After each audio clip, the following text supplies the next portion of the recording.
Hello mga kaigsunan. Karong adlaw, gusto lang ako mong tinuod ninyo. Wala pa ko asa ka gusto financially. Daghan pa ko giatubang ng mga responsibilidad. Ug usahay, mabati yun na ako ang pressure. Usahay, mag-worry ko. Klase-klase. Usahay, mag-overthink ko. Ug usahay, mahadlo ko sa kaugmaon.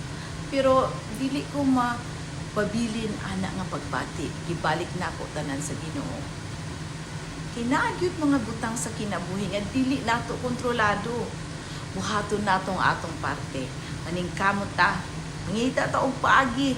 Mangita ta og dugang nga income kung kinahanglan. Pero hinumdumi ana, ihatag nato tanan sa Ginoo.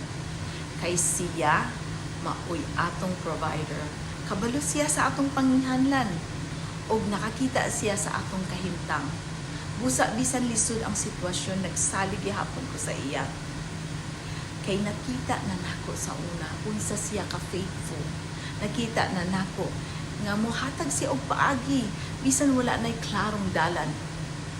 Busa ginahinumduman nako akong kaugalingon. Kung gibuhat niya sa una, buhaton niya pag-usab. Kini nga season sa kinabuhi dili sayon, pero daghan ko og natun-an.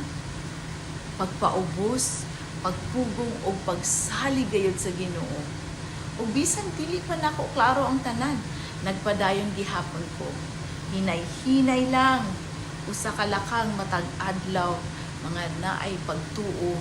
Kung ikay naglisod karon, gusto nako ipahinumdum nimo, dili ka nag-inusara. Nakakita ang Ginoo nimo, nakabalo siya sa imong sitwasyon ug naglihok siya bisan dili nimo makita karon.